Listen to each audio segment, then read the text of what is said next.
Excellence, Monsieur le Président, l'honorable Vital Kamerhe. Monsieur le Président de l'Assemblée nationale, félicitations. Mes respects, Excellence. Mes respects et merci pour tout. Merci pour tout. Aujourd'hui, c'est un grand jour. Merci. Félicitations. Loyauté réitérée. À la demande du président de la République, parce que nous étions 3 candidats et le président a voulu qu'on applique la démocratie parce qu'il ne voulait pas avoir de préférence pour l'un ou l'autre candidat. Je dois d'abord rendre grâce à Dieu qui a fait que cet événement puisse avoir lieu.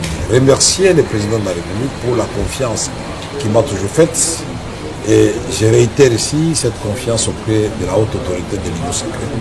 Je voudrais aussi féliciter les organisateurs, c'est-à-dire le présidium, aujourd'hui présidé par l'honorable Augustin Kabouya, président AI de l'UDPS. Remercier le président Bosso et le président Bahati qui étaient dans la course avec moi. Nous avons gagné ensemble parce que nous avions pris l'engagement devant le président de la République de mener un combat loyal, démocratique, et que ce combat ne laisse pas de séquelles, que ce combat ne nous divise pas, que ce combat se fasse dans la loyauté, et que bien au contraire, que celui qui gagne puisse avoir un regard tout à fait particulier envers et respectueux envers ceux qui ont perdu, et que ceux qui ont perdu comprennent qu'ils n'ont pas été frustrés, mais c'était la volonté de la classe politique de la majorité. Ici, je remercie particulièrement la première formation politique que j'ai eu à rencontrer, c'est-à-dire l'UDPS, et ses alliés qui comptent beaucoup de députés au sein de la Chambre, qui peuvent faire basculer les choses dans un sens comme dans un autre. Je remercie tous les regroupements de l'Union sacrée qui m'ont fait confiance. Je remercie les amis du PCR, Tony Kankou, Jean-Lycée Boussa, Julien Paloukou, Bokele et d'autres qui nous ont accompagnés dans ce dur combat. Maintenant que je vais devenir président de l'Assemblée nationale, inévitablement, parce que je serai le candidat de l'Union sacrée de l'opposition, candidat unique, et je voudrais rassurer tout le monde que nous allons travailler dans l'harmonie, que nous allons faire en sorte que nous puissions redorer l'image de l'Assemblée nationale et du député national. Nous allons faire en sorte que la séparation des pouvoirs soit une réalité. Nous allons pousser le gouvernement, la première ministre et les ministres à remplir leurs assignations contenues dans le programme du gouvernement, dont le contrôle parlementaire sera de rigueur. Nous allons faire en sorte que les cris de détresse de notre population profonde soient relayés dans les débats à l'Assemblée nationale. Et surtout, cette agression rwando-ougandaise contre notre pays, et particulièrement dans le Nord Kivu et dans l'Ituri, il faudra que là, cela se sache. Nous allons faire en sorte que les réformes soient élaborées et adoptées à temps pour que les actions du gouvernement trouvent un matelas sur lesquels elles vont prospérer et porter des fruits en termes d'héritage que le président voudrait laisser à notre pays. Les camarades candidats comme moi-même, Christophe Bosso et Odesse Bahati. Je voudrais vous dire avec émotion combien je retrouve ce micro de l'Assemblée nationale. Ça m'a beaucoup manqué.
nous avons démarré la campagne de façon extraordinaire.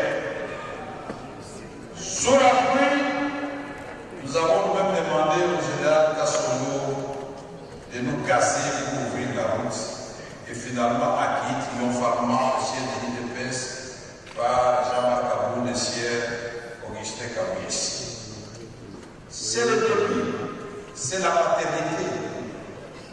Mais je voudrais saluer aussi l'ingéniosité du chef de l'État, qui au départ n'avait pas la majorité, a pu, grâce à sa vision, convaincre nos collègues que je salue chaleureusement, qui sont venus des FCC, parce que tous, finalement, nous sommes les enfants de ce pays pour constituer l'Union sacrée qui est devenue désormais notre famille politique.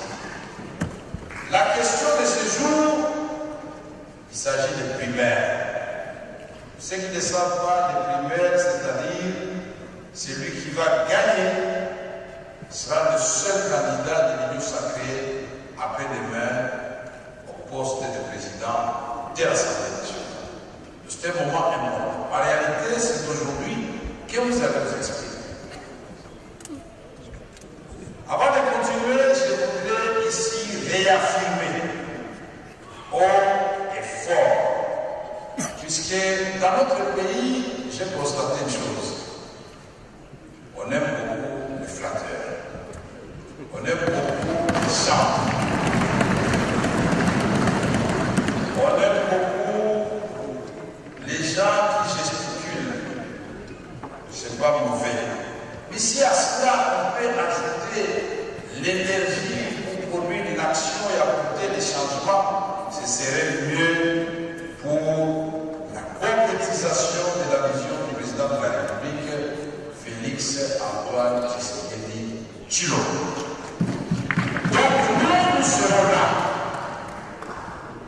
tout en étant loyal au président de la République démocratique du Congo, et ça ne souffre de l'ombre de doute puisqu'elle est faite par d'eux-mêmes au commencement de l'étude. Ensemble, on est passé par beaucoup de péripéties.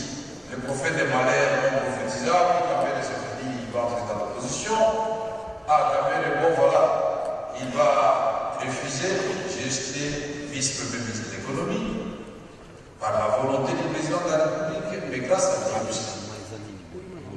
Nous sommes de cette race de personnes, même quand vous nous mettez comme huissier, nous essayons de faire ce travail de huissier avec le maximum d'énergie et d'intelligence que Dieu nous donne. Il était le cabinet, beaucoup de gens commençaient à croire que il était le cabinet, c'est le poste de président. La loyauté n'exclut pas l'efficacité. Voilà pourquoi je vais vous rappeler, honorable député, chers collègues, que dans l'articulation des institutions, dans notre propre constitution, la première institution, c'est le président de la République. Et je vous demande d'applaudir phonétiquement sa Félix.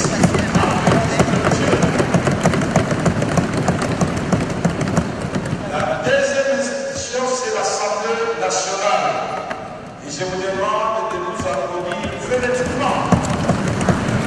Nous sommes tous le numéro 2 de ce pays. La troisième institution, c'est le Sénat. Je vous demande d'applaudir aussi. Le gouvernement, c'est la quatrième institution. Et les cours et tribunaux constituent la cinquième institution. Et alors, notre mission, en acceptant cette candidature, c'est d'abord redorer l'image de l'Assemblée nationale, lui redonner ses lettres de noblesse. L'Assemblée nationale, c'est la représentation du peuple. Nous méritons respect et cette institution doit prêcher par l'exemple. Redorer l'image de l'Assemblée nationale, c'est la façon aussi de conduire le débat. La démocratie, oui, La contradiction, oui, mais les invectives, non. Et je vous préviens maintenant, pour ceux qui veulent voter pour moi, que je ne vais pas vous flatter pour vous dire que quand je tiendrai ce micro-là, que vous soyez de l'opposition ou de la majorité, nous devons avoir l'impact qui découle de la Constitution.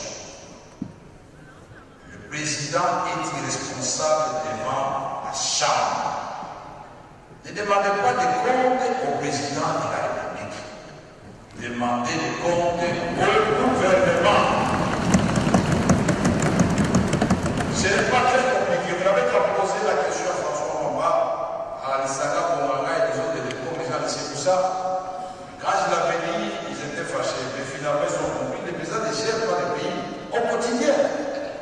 La constitution vient du Premier ministre responsable de l'accomplissement de son gouvernement devant les honorables députés, c'est-à-dire devant la Chambre basse. Et fait de chaque ministre chef de son département et il en répond devant l'Assemblée nationale. Voilà pourquoi nous allons renforcer le contrôle parlementaire, parce que dans le passé, nous l'avons fait. Nous ne parlons pas en l'air. Dans le passé, ici, vous avez vu, Maître Koulou a failli passer, il était ministre près de la présidence, et pourtant de ma famille politique, le PPRD, mais nous avons dit qu'il ne faut pas qu'on fasse porter les erreurs d'un ministre au président de la République. Parce que beaucoup se cachent derrière le président de la République. Quand le président de l'Assemblée nationale interpelle le ministre, ah non, monsieur le président, ce monsieur-là commence à être opposant. Non. Il s'agit de deniers publics. Il s'agit du programme que vous avez amené ici et adopté par l'Assemblée nationale. Nous allons suivre ce programme à la loupe. Nous allons l'évaluer et nous avons fait des recommandations au chef du gouvernement, Madame la Première ministre, pour dire tel secteur, ce ministre en tout cas, nous voyons qu'il patauge ou qu'il régresse. C'est notre rôle. Le contrôle parlementaire veut dire aussi, et le professeur Bat l'a dit à juste titre, la Cour des comptes est sous la tutelle de l'Assemblée nationale. Les rapports de l'IGF sont déposés tout aussi bien auprès du président de la République, mais s'ils ne sont pas déposés à l'Assemblée nationale, c'est un manquement. Mais nous demanderons qu'ils soient déposés ici pour que les députés, dans le cadre d'une mission renforcée, voilà les meilleures façons de combattre l'impunité. L'Assemblée nationale, c'était au lieu de savoir et au lieu de débat. Je ne peux pas m'expliquer qu'un ministre, on parle de l'industrie, 5 ans, je ne vais pas lui ici venir expliquer, vous l'avez même interpellé. Et ils sont nombreux comme ça. Ce n'est pas normal. Qu'est-ce qui se passe? Chaque mercredi. Et quand il est chez nous, convoquerons les membres du gouvernement secteur par secteur pour suivre l'accomplissement de leur mission. La complicité avec le contrôle supérieur qui représente l'Assemblée nationale, l'inspection générale des finances qui fait déjà du bon travail, la Cour des comptes qui, à son temps, nous avions renforcé, nous l'avions équipé, nous avions donné des véhicules, on a même fait l'extension des bâtiments, et aujourd'hui, il y a même une salle qui porte le nom de Vital Carrère. Moi, je ne suis pas en train de vous promettre. J'ai eu la chance d'avoir été président de l'Assemblée nationale. Je vous montre ce qu'il a fait. Le député national ne sera plus ramassé dans sa maison comme un vulgaire personnage. Il a des civilités. Le procureur général doit m'écrire et motiver sa demande de lever des humilités. Si la motivation ne convainc pas la plénière, je vais lui répondre oui, non. On ne lève pas l'immunité. Je ne dis pas à l'air, Jean-Claude Weber depuis la 700 du Manasset Thérèse, moi, du Sanga Bonganga, j'ai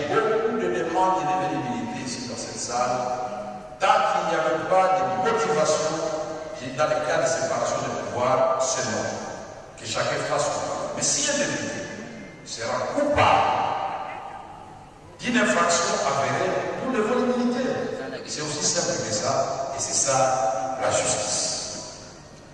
Je ne vais pas me répéter parce que dans les actes que je l'avais prouvé, aujourd'hui, je ne comprends pas pourquoi personne n'explique à la population que les députés n'ont pas de train de vie qu'on leur prête. Mais là que vous êtes, vous le devez.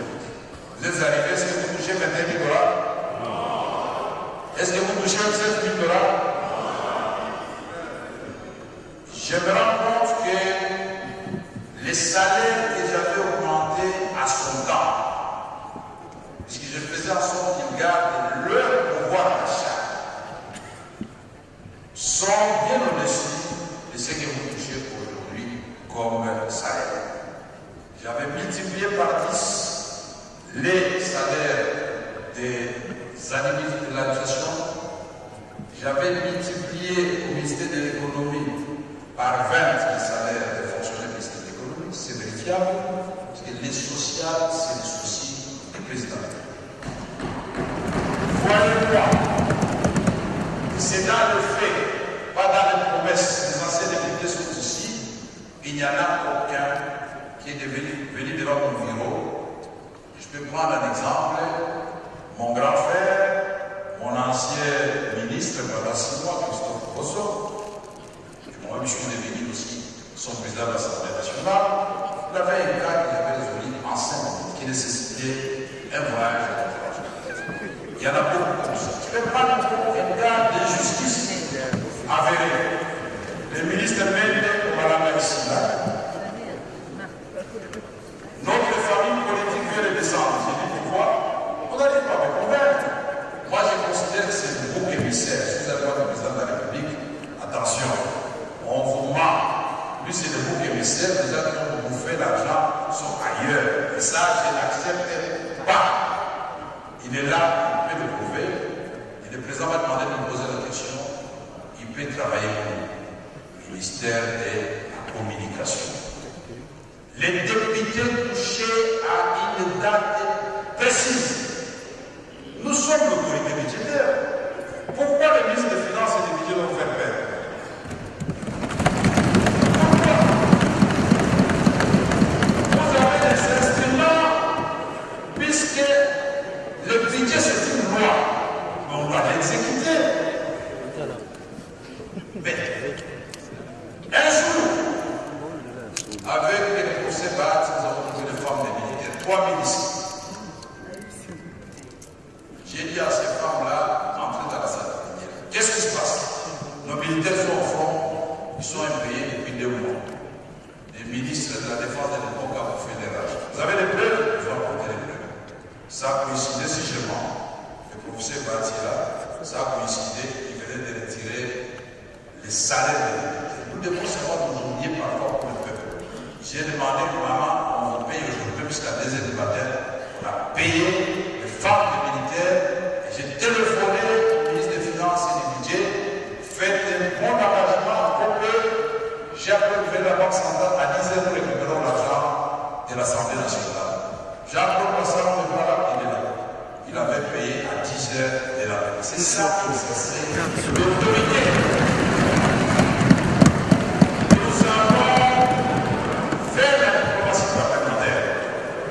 Nous avons fait plus de 25 pays au monde, y compris le Rwanda qui gagne.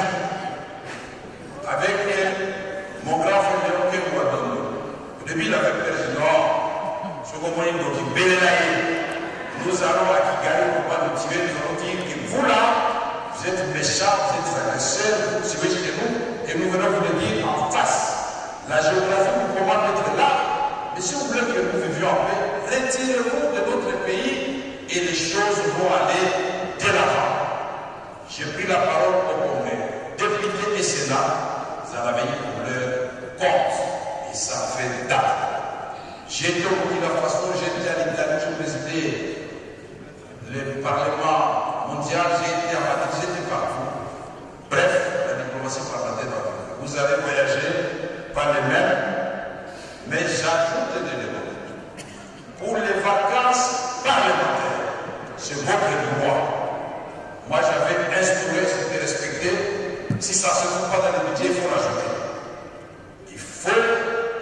qu'à chaque voyage parlementaire, à l'époque, moi je donnais 10 000 $.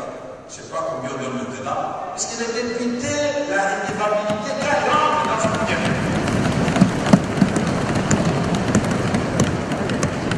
Dans Prosper Akili rentre à Haïti, mais il a 500 personnes qui s'arrivent. On lui pose le problème de tel centre de santé. C'est pas comment passer pour faire des malades, c'est bien dans la gorge. Donc il faut que vous fassiez des vacances parlementaires pour deux raisons. Première raison, vous n'allez pas seulement voir la population quand vous allez chercher le suffrage. Non. Vous devez rester collé à la population.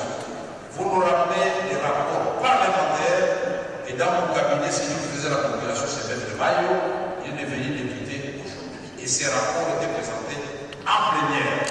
Et pour ces députés qui n'étaient pas partis en vacances parlementaires, lors des vacances parlementaires, ils n'avaient ni billets ni argent. Les Quinois bénéficiaient des mêmes avantages. C'était compliqué. On a pris la distance la plus élevée. La plus coûteuse, c'était Goma Bukavu Lubumbashi. On a dit qu'on donne une moyenne, on donne à tout le monde, indistinctement. Maintenant, honorable député, votre mission aussi, c'est d'élaborer les lois. On appelle ça proposition de loi. Vous en avez le pouvoir. Si les réformes traînent du côté du gouvernement, vous faites des lois ici, faites des propositions. Mais aussi, notre travail, c'est d'examiner le projet de loi qui vient du gouvernement pour les adopter avec nos amis du Sénat. Et je voudrais souligner ici qu'à mon temps, jamais, vous allez poser la question à mon élection, jamais je ne l'ai humilié en disant que l'Assemblée nationale passe en force. Non. J'arrivais toujours à trouver des ententes avec lui pour que nous adoptions les textes dans le même terme. Pour garder l'harmonie entre les chambres, bien que la Constitution donne à l'Assemblée nationale le pouvoir de se passer de la vie du Sénat. Mais c'est une façon de respecter les gens. Nous voulons dire aussi qu'ici, là, les débats sur les thèmes d'actualité, en commençant par l'agression dont est victime notre pays, ces débats-là doivent avoir lieu et sans cacher quoi que ce soit pour que les gens, les nord-kivu, les sud-kivu, les courriers de l'ensemble du pays et le reste du monde puissent comprendre que le Congo est effectivement victime de... Oui, je suis encore à 12. Alors, pour que le monde entier comprenne que nous sommes victimes d'une agression avérée. Honorable Président, c'est un grand jour. On n'aura pas une autre occasion. J'ai regardé ma montre, je suis à la 12e minute pour le m'arrêter. Alors que mon père fait 17e. Alors, donc, ce débat-là est très important. Pourquoi? Il faut donner aux députés des éléments de langage. Des éléments de langage. Insulter, ça ne sert à rien. Mais quand vous articulez très bien, vous montrez la misère des Goma, la misère des Rutshuru, des Bassisi, des Drodo, des Bakoulaba, des Chabunda, des fils Baraka, de l'Équateur, des Mongolo et consorts, les gens vont comprendre qu'effectivement on ne doit pas jouer.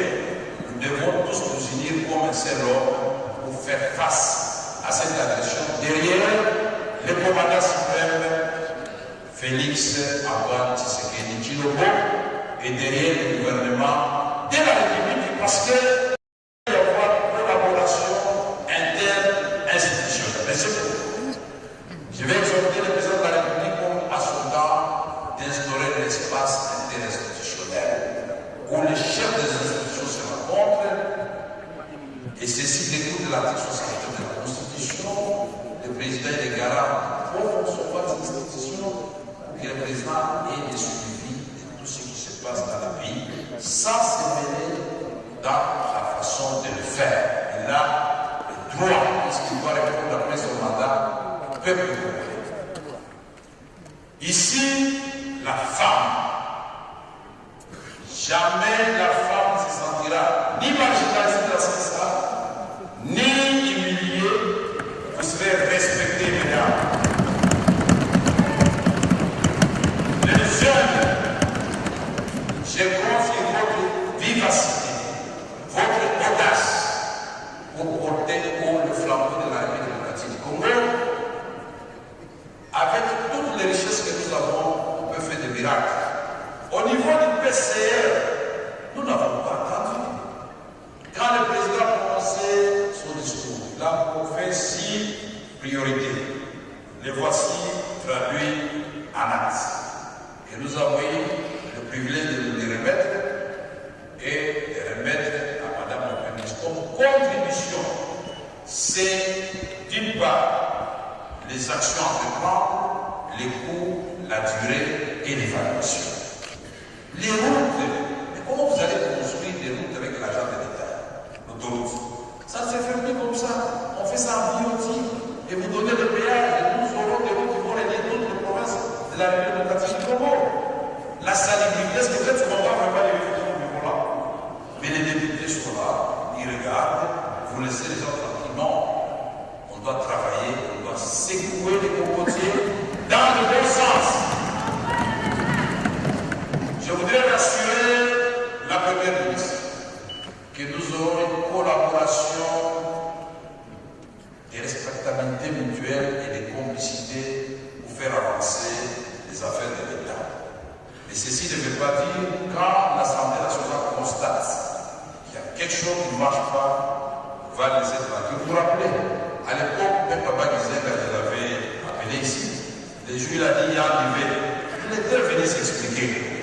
Et il a répondu à François Mamba, je me souviens que était payé ses métiers. Donc sentez-vous à l'aise. J'avais beaucoup de choses à dire, mais je sens que vous me demandez de m'arrêter là, sinon j'avais un projet de secret à vous donner.